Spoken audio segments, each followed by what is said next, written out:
Land లడాయ్ ఎవరిది పడాయ్ కంచగచ్చిబౌలి భూముల వ్యవహారంలో బీఆర్ఎస్ బీజేపీ మధ్య మాటల యుద్ధం పీక్స్ కు చేరింది. సీఎం రమేష్ సీసీటీవీ ఫుటేజ్ బయటపెడతామన్న వ్యాఖ్యలకు కౌంటర్ ఇచ్చారు బీఆర్ఎస్ నేతలు. సీఎం రమేష్ ఎన్నిసార్లు రేవంత్ రెడ్డి ఇంటికి వెళ్లారు, ఫుటేజ్ తీద్దామని సవాల్ విసిరారు. మరోవైపు బీఆర్ఎస్ నేతల సవాల్కు ప్రతి సవాల్ విసిరారు కేంద్ర మంత్రి బండి సంజయ్. కేటీఆర్ కు దమ్ముంటే రమేష్ తో చర్చకు రావాలని ప్రతి సవాల్ విసిరారు. కేటీఆర్, నువ్వు ఎన్ని రోజుల ముందు నా దగ్గరకు వచ్చావు? ఇప్పటికీ మా ఇంట్లో సీసీ కెమెరాలో రికార్డ్ అయింది. ఢిల్లీలో మా ఇంటికి వచ్చి నీ రిక్వెస్ట్ ఏంటి ఆ రోజు? సీఎం రమేష్ చేసిన ఈ వ్యాఖ్యల్ని తప్పుపట్టారు బీఆర్ఎస్ ఎమ్మెల్యే జగదీష్ రెడ్డి. నువ్వు ఆ సీసీ ఫుటేజ్లో కనుక దిద్దామంటే సీఎం రమేష్ జీవితకాలంలో అతి ఎక్కువ రోజులు ఉండేది చంద్రబాబు నాయుడు గారి ఇంట్లో లేదా ఢిల్లీలో ఇప్పుడు గత ఏడాది కాలంగా తెలంగాణ ముఖ్యమంత్రి రేవంత్ రెడ్డి ఇంట్లో తేయిస్ తుగ్లక్ రోడ్లో. తీద్దామా సీసీ ఫుటేజ్ తీద్దాం పట్టు. తేయిస్ తుగ్లక్ 23 తుగ్లక్ రోడ్ 23 బంగ్లా తుగ్లక్ రోడ్లో ఇప్పుడు తెలంగాణ ముఖ్యమంత్రి అఫీషియల్ రెసిడెన్స్. దాని సీసీ ఫుటేజీలు తీద్దాం. సీఎం రమేష్ నువ్వు ఎన్ని రోజులు దాంట్లో ఉన్నావో, నువ్వు నీ తమ్ముడు, తీద్దామా? ఎంపీ రమేష్ ఎందుకు బీజేపీలో చేరారో తమకు గతంలో చెప్పారన్నారు జగదీష్ రెడ్డి. గంత పెద్దోడు కాదు, మాకు తెలుసు. ఆయనే చెప్పింది చాలా సందర్భాల్లో.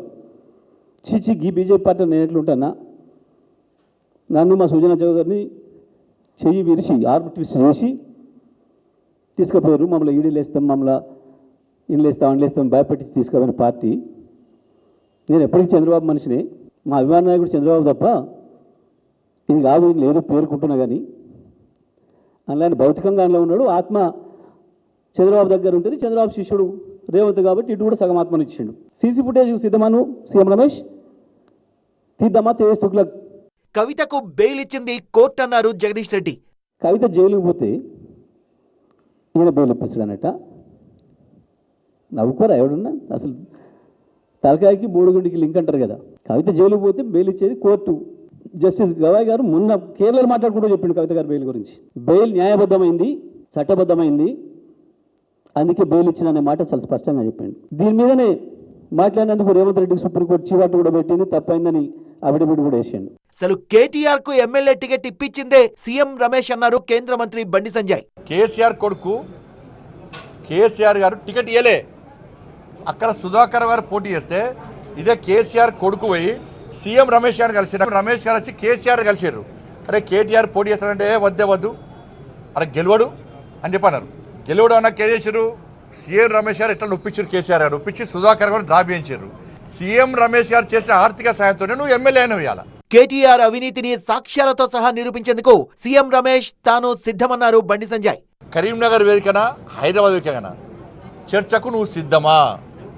ఆయన చెప్పినటువంటి అనేక విషయాల మీద చర్చకు నువ్వు సిద్ధమా? సీఎం రమేష్ గారు రమ్మంట. నేను సీసీ ఫుటేజ్తో సహా 10 సంవత్సరాల నుంచి కాంట్రాక్టులతో సహా, నువ్వు చంపిన కమిషన్లతో సహా, నువ్వు పాల్పడ్డ అవినీతితో సహా అన్నీ తీసుకొని ఆయన వస్తాను రెడీ ఉన్నాడు. నువ్వు ఎప్పుడు వస్తావో టైము డేట్ ఫిక్స్ అయ్యి నువ్వు మళ్ళీ దీన్ని తప్పించి ప్రజల దృష్టి మళ్లించడానికి, మీడియా అటెన్షన్ డైవర్ట్ చేయడానికి నువ్వు మళ్ళీ వేరే పెడితే నేను పబ్లిక్ క్షమించాను. బీఆర్ఎస్ ను బీజేపీలో కలిపే ప్రసక్తే లేదన్నారు కేటీఆర్. బీఆర్ఎస్ పోయి బీజేపీలో కలుస్తుందట అని ఒకడు అంటాడు, ఇంకోటి ఇంకేదో అంటాడు.